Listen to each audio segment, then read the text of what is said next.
자, 이제 GIS의 마지막 단계네요.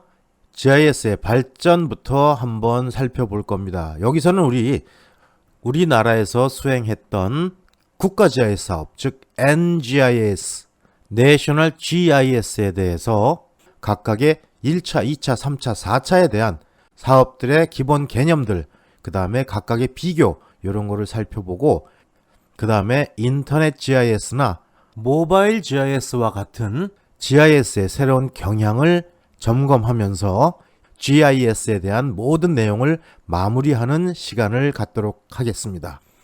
자, 여기 이제 내셔널 GIS부터 국가 GIS 사업부터 시작합니다. 여러분 가지고 계신 교재 지오인포매틱스 717페이지부터 갑니다. 자, 이 국가 GIS 사업, 즉 내셔널 GIS, NGIS는 우리가 GIS 역사를 다룰 때 1차, 2차, 3차, 4차 한 번씩 훑었던 내용입니다. 지금 여기서는 앞에서 설명 안 한 내용들을 주로 설명하면서 넘어갈 텐데요. 혹시라도 앞에 내용이 기억이 잘 안 나면 반드시 앞에 GIS의 역사 부분을 한번 다시 점검하고 그리고 다시 이쪽에 나머지 내용들을 따라가는 게 훨씬 이해가 빠를 거예요. 자, 국가 GIS 사업에 대한 얘기를 해보죠. 지리정보를 생산하고 관리하는 국가기관, 지방자치단체, 그리고 정부투자기관 이런 곳과 같은 공공기관에서 이런 데서 구축하고 관리하는 지리정보 시스템에 관한 사업을 국가 GIS 사업이라고 얘기합니다.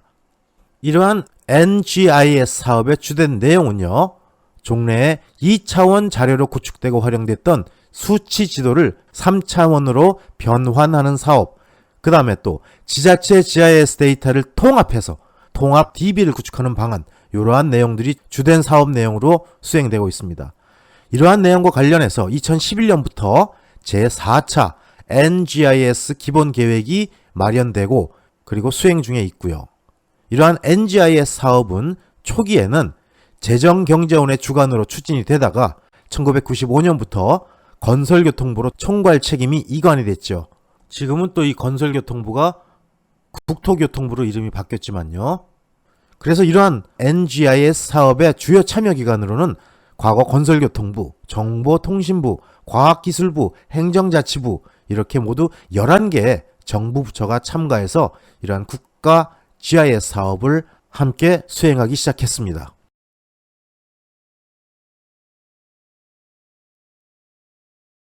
자, 그럼 여기서 제1차 NGIS 사업과 제2차 NGIS 사업을 비교해 보도록 하죠. 먼저 제1차 NGIS 기본계획은 1995년부터 2000년까지 계획이 되어 있었고요. 제2차 NGIS 기본계획은 2001년부터 2005년까지 수행이 되었습니다. 1차 NGIS 사업의 계획 기조는 국가 경쟁력 강화 및 행정 생산성 제고를 위한 국가의 공간 정보를 구축하는 게 그 계획 기조였습니다. 제2차 NGIS 사업은 이렇게 1차 때 만들어진 여러 가지 국토 공간 정보 기반을 확충해서 디지털 국토를 실현하는 게 제2차 사업의 계획 기조였고요. 자, 1차 사업의 목표는 공간 정보 DB를 구축하고 국가의 표준을 수용하고 GIS 기술 개발하는 것이 목표였습니다. 또 기본 공간 정보 DB의 표준안을 확립하는 거였죠. 제2차 사업의 목표는 디지털 국토의 초석을 마련하고 지리정보의 인터넷 유통과 활용, 그리고 핵심 기술 개발과 산업 육성, 그리고 표준화, 인력 양성 등 기반 환경을 지속적으로 개발하는 것이 2차 사업의 목표였습니다. 자, 추진 전략을 각각 보면 1차 사업의 추진 전략은 기본 공간정보 DB 기반을 구축하고 공간정보를 표준화하고 정부 차원의 GIS 활용 체계를 개발하고 그리고 관련 제도를 정비하는 거였고요. 2차 사업의 추진 전략은 국가 공간정보기반 확충과 유통 시스템을 정비하고 범국가 차원의 강력한 지원, 그 다음에 상호 협력 체계를 강화시키는 것, 그리고 국민 중심의 서비스를 극대화하는 게 각각의 추진 전략이었습니다.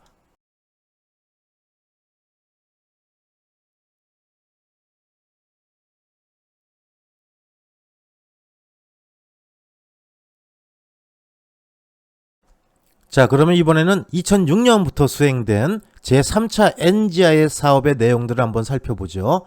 자, 먼저 3차 사업의 목표는 GIS를 기반으로 하는 전자정부 구현, 그 다음에 GIS 서비스를 통한 삶의 방식 개선, 또 GIS를 이용한 새로운 사업 창출입니다.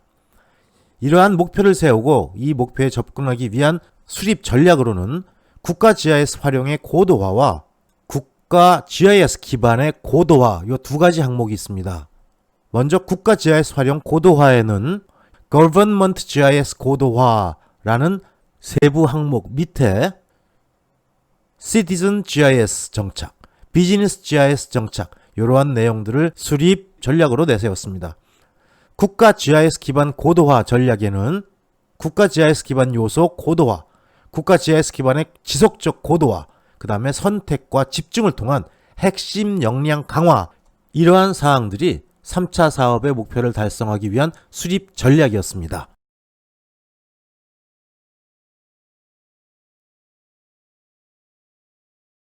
이렇게 3차 NGIS 사업이 시작되면서 우리 귀에 못이 박히도록 들렸던 말 중에 하나가 유비쿼터스라는 얘기죠. 이 유비쿼터스는 라틴어 유비크, 이거를 어원으로 하는 영어의 형용사인데요. 동시에 어디서나 존재하는, 편지하는 이런 사전적인 의미를 갖고 있습니다. 다른 말로 하면 시간과 장소에 구애받지 않고 언제나 정보통신망에 접속해서 다양한 정보통신 서비스를 활용할 수 있는 그러한 환경이 바로 유비쿼터스 환경이죠. 따라서 이 유비쿼터스 도시는 사방에 널려서 우리가 항상 사용할 수 있는 그러한 전산망에 접속을 할 수 있고, 그럼으로써 우리가 원하는 정보를 손쉽게 얻어낼 수 있는 그런 환경의 도시를 만들자는 것이 유비쿼터스 도시의 기본 개념입니다. 그리고 이 유비쿼터스 도시를 우리가 UCT라고도 표현을 하죠. 자, 먼저 유비쿼터스, 여기에 관련된 환경부터 보죠. 유비쿼터스는 도시건설의 패러다임 변화와 미래 도시에 대한 새로운 요구에 따라서 제3차 NGIS 사업에서 새롭게 도입한 체계입니다. 그래서 차세대 도시 환경인 유비쿼터스 도시와 지속 가능한 생태 도시의 개념이 융복합된 새로운 형태의 유에코시티를 3차 사업에서 제안하게 되죠. 그래서 이 UCT는 첨단 정보통신 인프라와 유비쿼터스 정보 서비스를 도시 공간에 융합해서 생활의 편익 증대와 삶의 질을 향상하기 위해서 개발되는 도시입니다. 그래서 체계적인 도시 관리에 의해서 안전과 주민복지의 증대를 도모하고 신사업을 창출하는 등 여러 가지 도시 제반 기능을 혁신시킬 수 있는 21세기의 첨단 도시의 건설을 의미합니다. 그래서 이 UCT의 연계 기술로는 GIS, LBS, LBS는 뭐죠? 위치 기반 서비스, 로컬 베이스 서비스라고 얘기하고요. 요거는 위치 기반의 서비스로서 모바일 기계를 통해서 각종 교통이나 생활 정보 요것들을 실시간으로 전송받아서 삶의 질을 향상시키는 서비스를 총칭하는 거죠. 그 대표적인 예로는 뭐 친구 찾기, 아니면 주행 중에서 길 찾기, 길 안내, 아니면 가까운 주유소 찾기, 요런 거 같은 서비스를 제공해 주는 게 요 LBS입니다. 그리고 GNSS, 이건 우리가 앞에서도 한참 공부했던 거예요. 인공위성을 이용해서 3차원 위치 정보를 정확히 획득하는 방법, 글로벌 내비게이션 세틀라이트 시스템이라고 얘기했던 거고요. 범지구적 위치 결정 체계 또는 위성 항법 체계라고 얘기했던 거죠. 그 다음에 RS, 리모트 센싱입니다. 원격 탐측이라고도 하죠. 인공위성의 영상을 이용해서 우리가 원하는 정보를 얻고자 하는 게 이 RS, 리모트 센싱이고요. 그 다음에 텔리매틱스, 이거는 최첨단 통신 기법을 이용해서 거리를 재거나 어떤 위치를 찾아내는 게 바로 텔리매틱스죠. ITS, 이건 Intelligent Transport System. 그 전기, 전자, 정보, 통신, 제어, 이러한 모든 기술을 교통체계에 접목을 시킨 지능형 교통정보 시스템이에요. 이러한 시스템을 통해서 신속하고 안전하고 쾌적한 차세대 교통체계를 만드는 목적을 가지고 수행되는 게 ITS입니다. 그 다음에 도시통합관제기술, 또 홈 네트워크 등 여러 가지 기술과 연계가 돼서 새로운 시스템으로 작용할 수 있는 게 바로 UCT입니다. 지금은 조금 뜸해졌지만 이 유비쿼터스, 그 다음에 UCT, 유에코시티, 요거는 기술사 시험에 무지무지 자주 출제되었던 내용이에요. 언제 그랬을까요? 3차 NGIS 사업 당시에 그랬겠죠.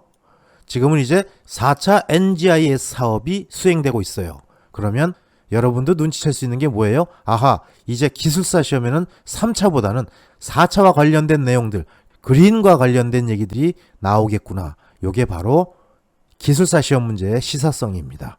이러한 내용들은 반드시 체크해서 기술사 시험에는 꼭 준비하고 문제가 나오면 자신 있게 작성할 수 있도록 대비를 해둬야 됩니다.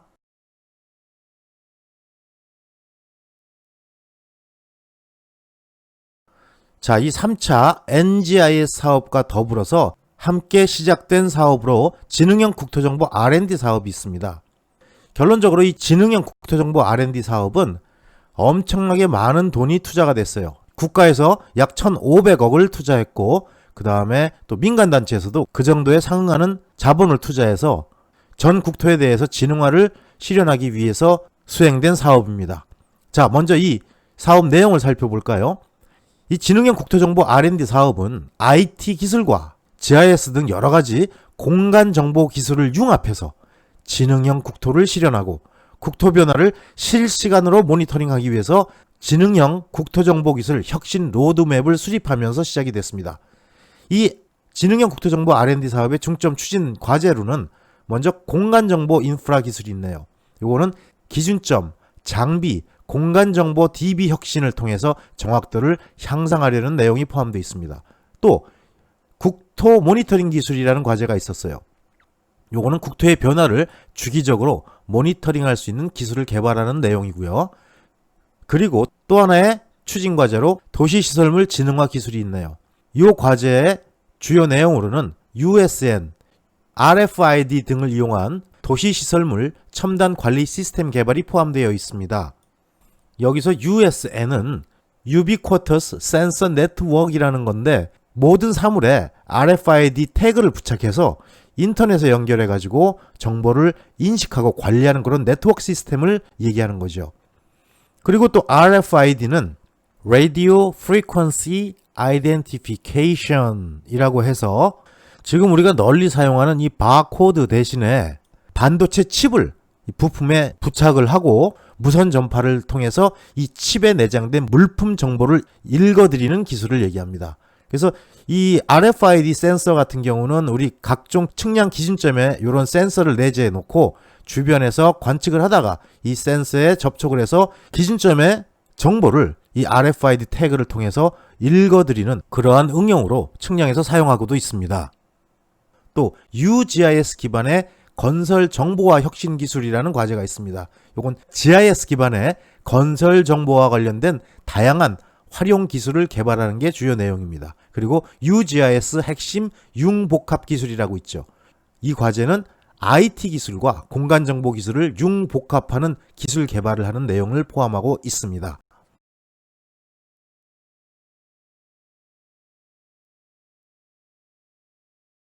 이 지능형 국토정보 R&D 사업의 기대 효과는요.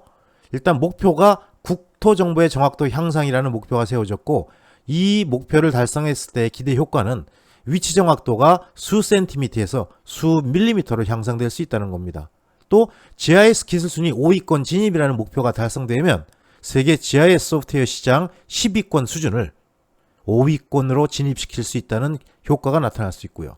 또 국내 GIS 시장의 규모 요거를 5배 확장하고 일자리를 1년에 1000명씩 창출하게 되면 약 3천억 원, 2005년이었죠. 이 정도의 규모의 GIS 시장을 2010년을 예상했을 때 1조 5천억 원으로 확대시킬 수 있는 효과가 기대됐었고요. 그 다음에 또 기술개발 성과의 테스트베드 구축이라는 목표가 달성되면 행복도시, 혁신도시 등의 시범도시를 선정해서 기술개발 성과의 실용화를 추진할 수 있다는 효과가 기대되었습니다.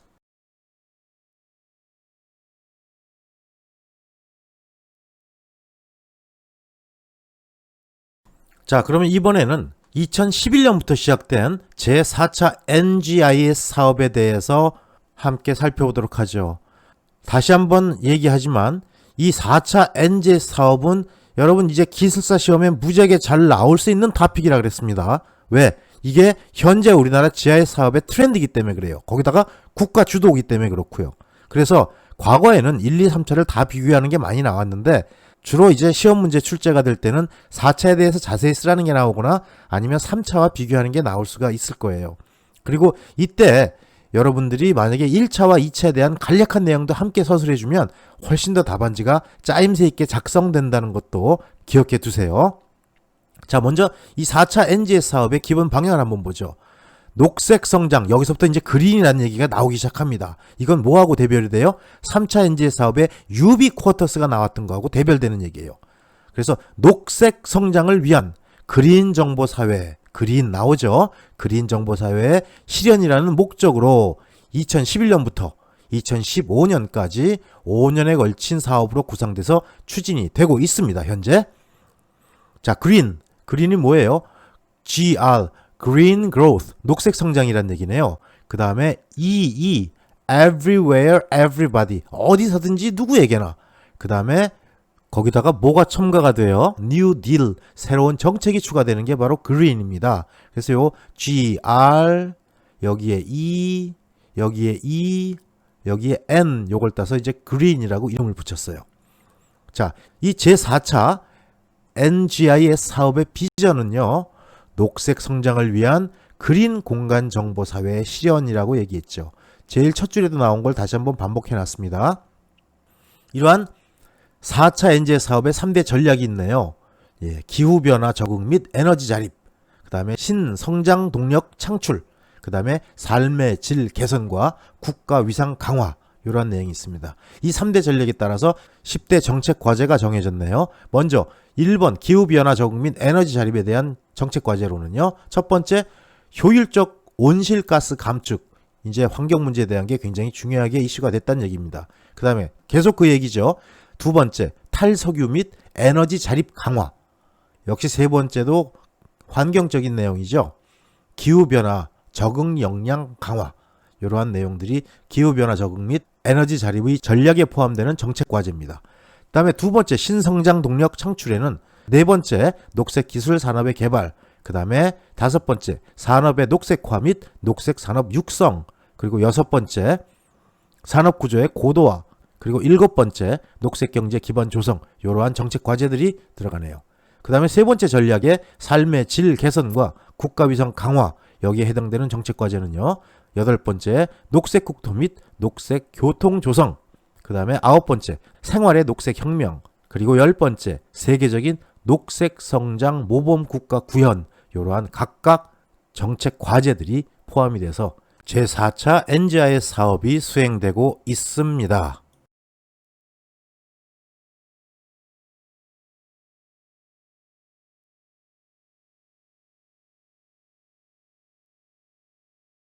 자, 이러한 제4차 NGS 사업의 비전과 추진 목표를 한번 살펴보죠. 먼저 비전부터 볼까요?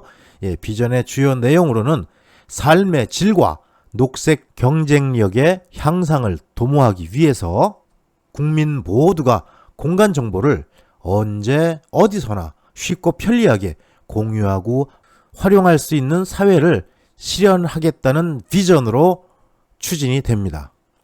자, 이 4차 NGS 사업의 목표는 크게 세 가지가 있어요. 예, 처음에 Green, 그 다음에 Everywhere, Everybody, 그 다음에 New Deal, 이 세 가지였죠. 여기 합쳐서 Green, G-R-E-E-N이었습니다.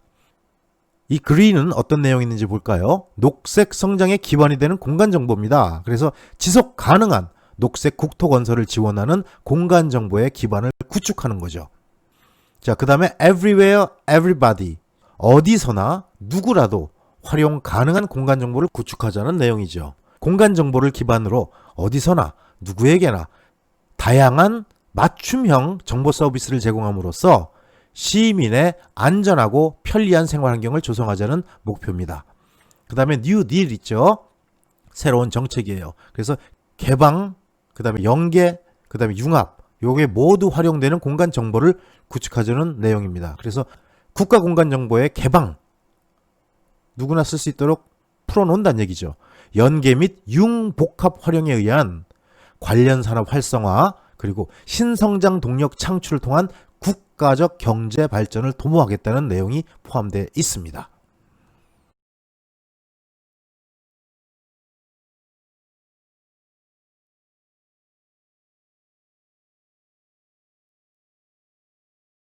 자, 이러한 비전과 추진 목표로 지금 수행되고 있는 4차 NGIS 사업의 단계별 추진 목표를 보면 제일 먼저 2010년, 여기서부터 2013년까지가 성장 단계이고요.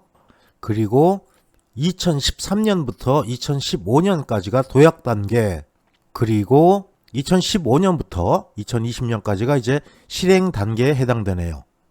그리고 2010년에서 2015년까지가 제4차 국가공간정보정책 기본계획, 이게 수행되는 해이죠. 물론 이거는 제4차 NGIS 사업과 물려 들어가는 겁니다. 그래서 공간정보산업의 총 부가가치를 이만큼이라고 볼 때 2010년에서부터 슬슬 성장해서 끌어올리기 시작해서 2013년에는 이만큼, 그 다음에 2015년에는 이 중간까지 올라가고, 그 다음에 2020년 실행 단계가 되었을 때는 이만큼의 총 부가가치를 확 끌어올린다는 얘기죠. 이렇게 끌어올리기 위해서 국가 공간정보 인프라를 제공해서 정부와 민간의 활발한 공간정보를 활용해서 공간정보 산업의 부가가치를 올리겠다는 얘기입니다. 그래서 여기서부터 여기까지를 우리가 1단계, 그 다음에 2단계를 여기서부터 놓았는데 2단계가 되면 총 부가가치는 이만큼 상승하게 된다는 그러한 비전을 나타내는 그래프입니다. 자, 이렇게 해서 우리가 제1차부터 제4차까지 국가에서 주도한 NGIS 사업에 대한 내용들을 살펴봤어요. 물론 짧은 시간에 훑어봤기 때문에 아주 깊은 부분까지는 우리가 터치를 못했지만 가장 중요한 내용들은 여기서 설명한 내용들입니다. 그리고 현실적으로 기술사 시험에서는 이러한 내용들을 답안에 작성해야 될 일이 있을 거고, 그럴 때 더 구구절절히 쓰는 것보다는 여기에 나와 있는 내용만 요약해서 적당한 분량으로 표를 작성하고 비교해서 서술하는 게 가장 좋은 답안 양식이 될 거라고 생각이 됩니다. 어쨌든 간에 이 국가에서 주도하는 이 NGIS 사업은 굉장히 중요한 거고, 그 다음에 이건 바로 뭐예요? 국가가 어느 방향으로 나가겠다라는 비전을 제시하는 내용들입니다.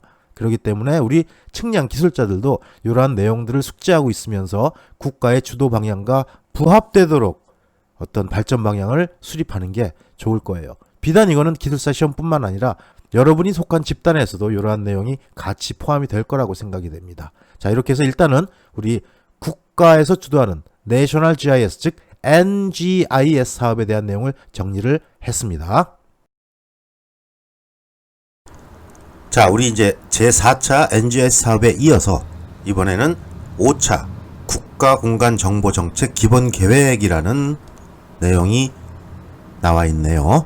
자, 이 공간정보라는 거는 그 우리 주변에 있는 건물이나 도로, 여러가지 시설물들, 그 다음에 산, 토지, 이러한 자연 지형에 대한 위치 정보를 제공하는 데이터를 만들어서 여러 분야의 뭐 부동산이 될 수도 있고요, 관광 레저 분야도 될 수 있고, 여기에 신개념 서비스를 마련할 수 있는 기초 자료가 되겠죠.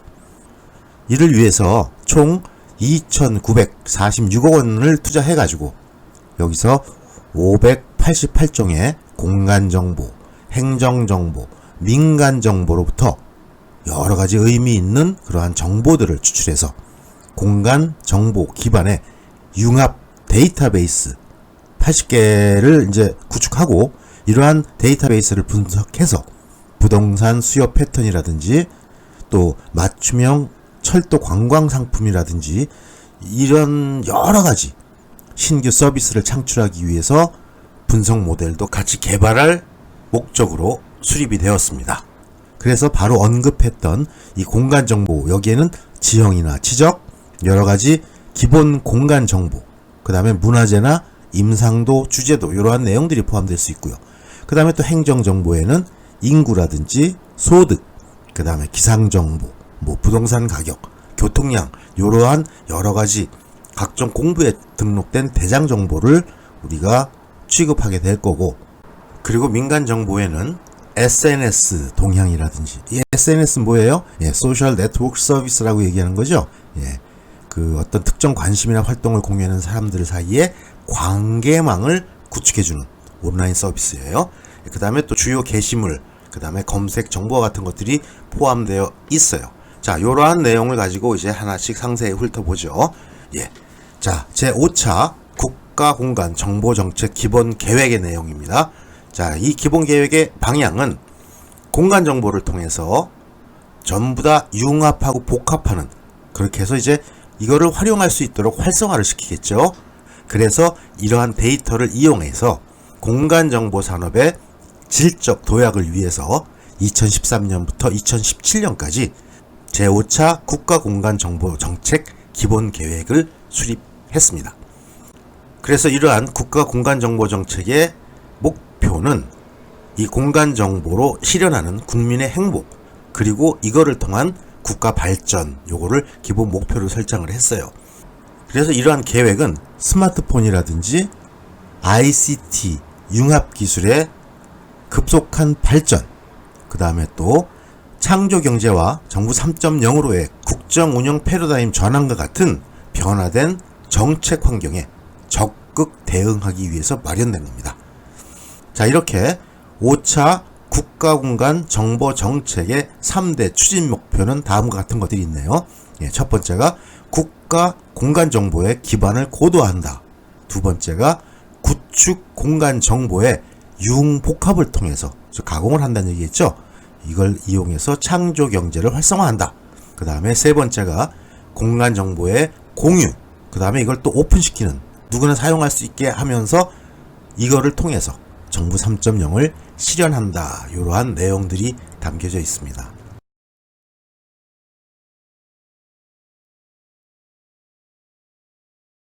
자, 이 국가공간정보정책의 실천 과제는요, 우리가 이렇게 7개로 구분을 해놨네요. 자, 7대 실천 과제가 있습니다. 첫 번째, 고품질의 공간정보 구축과 개방을 확대하는 것. 두 번째, 공간정보 융복합 산업을 활성화시키는 것. 세 번째, 공간 빅데이터 기반의 플랫폼 서비스를 강화시킨다. 그 다음에 또 네 번째로는 공간정보 융합기술 연구개발을 추진한다는 것. 그 다음에 다섯 번째, 협력적인 공간정보 체계를 고도화시키고 또 활용을 확대시킨다는 것. 그 다음에 여섯 번째, 공간정보 창의 인재를 양성시키는 것. 그 다음에 일곱 번째, 융복합 공간정보정책 추진체계를 확립한다는 이러한 7대 실천 과제를 가지고 시작을 합니다. 자, 이렇게 5차 국가공간정보정책 기본계획이 완성이 되면 어떤 효과를 얻을 수 있을까요? 공간정보를 기반으로 한 융복합이 가속화될 거고, 결국 이를 통해서 공간정보 산업이 비약적으로 발전할 수 있을 것이다 라는 얘기죠. 이제 여기서 상세히 이 노트에 올려놓지는 않았지만 이러한 주요 내용들이 이제 기본 공간정보를 구축하는 거, 그 다음에 갱신체계를 확립하는 거, 그 다음에 고정밀 3차원 구축, 그 다음에 실내 공간정보 구축, 이런 것도 포함이 돼 있어요.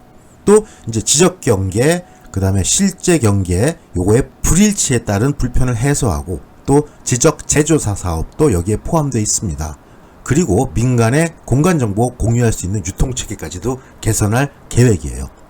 그래서 이렇게 공간정보 기업들이 집적이 돼가지고 시너지를 창출할 수 있도록 공간정보 산업 진흥시설을 지정하고 또 공간정보 융복합을 추진하고 이러한 지원을 담당하는 그러한 시스템을 마련할 거고요.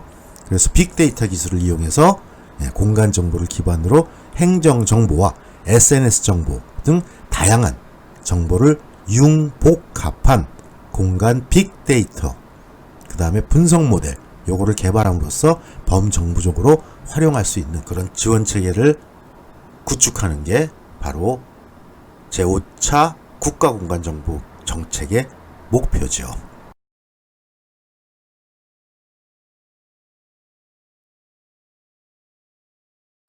자, 이번에는 우리 인터넷 GIS에 대한 얘기를 한번 해보죠.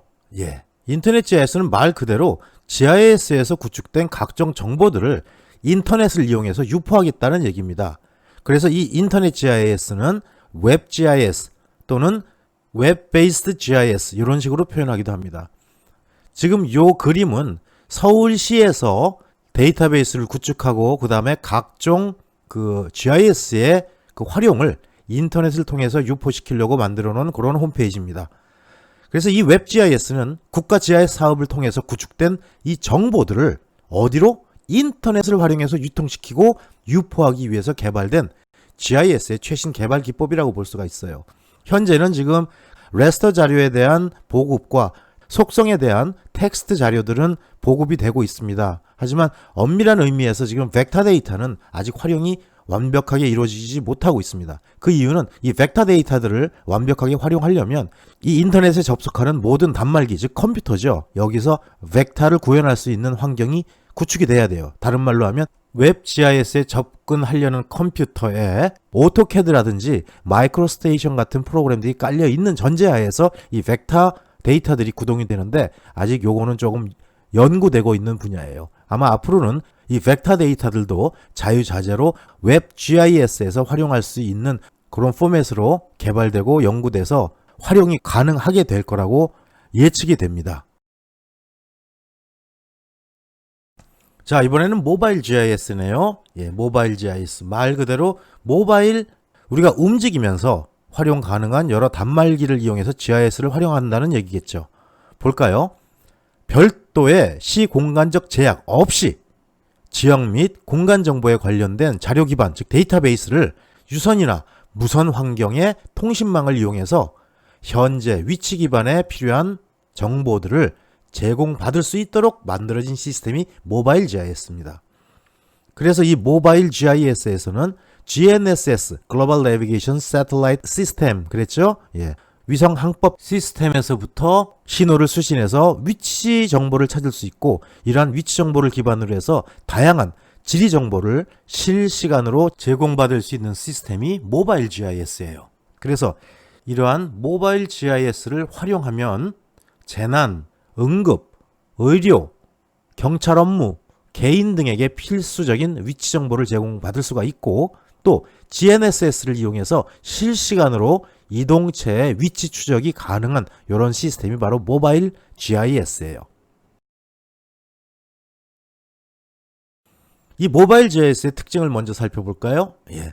1990년대 초 MMS, 모바일 매핑 시스템, 즉 이동식 측량 방법이죠. 이동식 도면 제작 방법이에요. 여기에 대한 기본 개념이 구축이 됐고요. 그래서 차량에 GNSS 수신기, 또 디지털 카메라, 또 비디오 카메라 여러 가지 장치를 탑재하고 다니면서 자료를 수집합니다. 그래서 도로의 선형, 그 다음에 시설물 요거를 측량하는 지도 제작 시스템에 모바일 컴퓨터와 개인 휴대전화 또는 PDA 요거 등을 결합한 게 바로 이 MMS의 기본 구성이에요. 그래서 사용자가 원하는 장소에서 지형 정보를 검색하거나 추가하거나 갱신하는 게 가능합니다. 또한 휴대가 간편하고 저비용으로 이 시스템을 구축할 수가 있죠.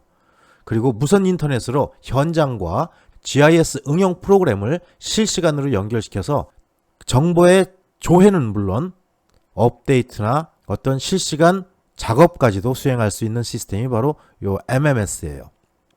자, 이 MMS를 이용한 모바일 GIS의 활용을 보면 LBS 앞에서 나왔어요. Local Based Service, 예, 위치 기반 서비스라 그랬죠. 그리고 지능형 차량 정보 시스템, 그 다음에 지리정보 기반의 고객 관리 시스템, 또 무선 POS, Point of Sales, 그래서 판매 관리 시점이네요.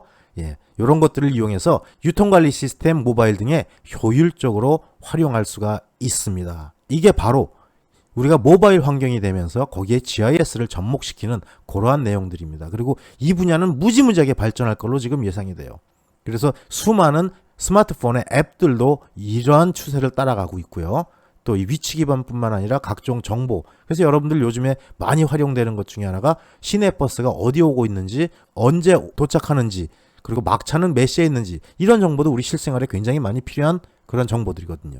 이러한 정보를 정말로 유비쿼터스가 돼서 어디서든지 모바일 단말기만 있으면 모든 정보를 찾아낼 수 있는 그러한 환경으로 점점 시스템들이 구축되고 있고, 이러한 마켓도 시장도 점점 엄청나게 커져가고 있습니다. 그래서 요즘엔 머리만 잘 써서 GIS하고 뭐 하나 잘 붙이면 대박 나는 경우도 상당히 많습니다. 주변에서도 몇 건을 봤어요. 예, 저는 왜 못하고 있냐면 맨날 이렇게 앉아갖고 강의록 만들고 강의 녹음하느라고 그런 걸 못하고 있습니다. 이러한 사항들이 얼만큼 정리되면 저도 그쪽으로 아이템을 지금 가지고 뛰어들 준비를 하고 있습니다. 예, 그때 가면 저 만나기 힘들어지실지도 몰라요. 예, 자, 우리 이렇게 해서 긴 시간 동안 GIS, 지리정보 시스템에 대한 내용을 다뤘어요. 무지하게 많은 내용들이 있습니다. 그리고 이 활용이 무지하게 다양하다는 것을 우리는 감지할 수가 있었습니다. 자, 제일 먼저 GIS가 생겨난 배경, GIS의 역사, 그 다음에 GIS의 데이터들, 그리고 이 데이터의 구축 방법, 우리가 데이터베이스라고 불렀던 거죠. 그 다음에 이 데이터베이스를 관리하는 시스템, 그 다음에 이 각종 자료들을 호환하기 위한 시스템, 이런 내용들을 다뤘고, 그 다음에 각각의 자료에 대해서 얘기를 했죠. 그래서 위치 자료와 특성 자료, 그리고 또 특성 자료는 도형 자료와 영상 자료와 속성 자료, 이렇게 구분을 해서 각각의 데이터들을 살펴봤고, 또 GIS의 꽃이라고 불리는 분석 기법에 대한 얘기도 우리 다뤘습니다. 그리고 마지막으로 넘어와서 우리나라의 GIS의 역사, 그 중에서도 특히 1차, 2차, 3차, 4차 NGIS 사업에 대해서 내용을 자세히 다뤄봤고, 그리고 이제 GIS의 응용, 그리고 마지막으로 이 모바일 GIS까지 해서 무척 많은 내용을 다뤘습니다. 이러한 내용들은 어쩌면 기사시험에서 이렇게 깊은 부분까지 공부할 필요는 없을지도 모릅니다. 하지만 기술사나 행정고시 기술직에서는 이 GIS는 굉장히 뜨거운 이슈예요. 물론 그렇다고 해서 기사시험에 전혀 내용이 안 나오는 게 아니에요. 기사시험도 굉장히 많은 비중으로 GIS에 관련된 문제들이 출제되니까 기사시험 준비에서는 나올 만한 것들을 집중적으로 반복 학습하는 게 중요하고, 기술사 시험에서는 이거 다 알아야 됩니다. 좀 답답하시겠지만 이거 다 기억해야 돼요. 그래야 답안지를 매끄럽게 서술할 수가 있고, 그렇게 되면 아마 이 GIS는 여러분 합격하는데 굉장히 효자 노릇을 할 겁니다. 자, 이렇게 장시간 동안 GIS 전반에 대해서 다뤄봤고요. 또 이 GIS의 트렌드는 시간이 지나면서 변할 수가 있습니다. 그러면 저는 또 그러한 내용들을 향후에 추가할 계획이에요. 그러면 이제 점점 여기도 데이터베이스가 쌓여가겠죠. 그래서 제 꿈은 더 이상 이거보다 완벽한 강의가 이 세상에 없도록 하는 게 제 꿈입니다. 저도 이제 열심히 여러분들에게 좋은 정보를 제공하려고 노력할 거고요. 또 여러분들도 여기 있는 내용들을 충실히 습득해서 기사가 됐던 기술사가 됐던 아니면 행정고시 기술직이 됐던 원하는 성과를 얻을 수 있도록 열심히 준비하시기 바랍니다. 자, 장시간 동안 고생 많이 하셨습니다. 이렇게 해서 GIS에 대한 모든 내용을 마무리하도록 하겠습니다. 수고하셨습니다.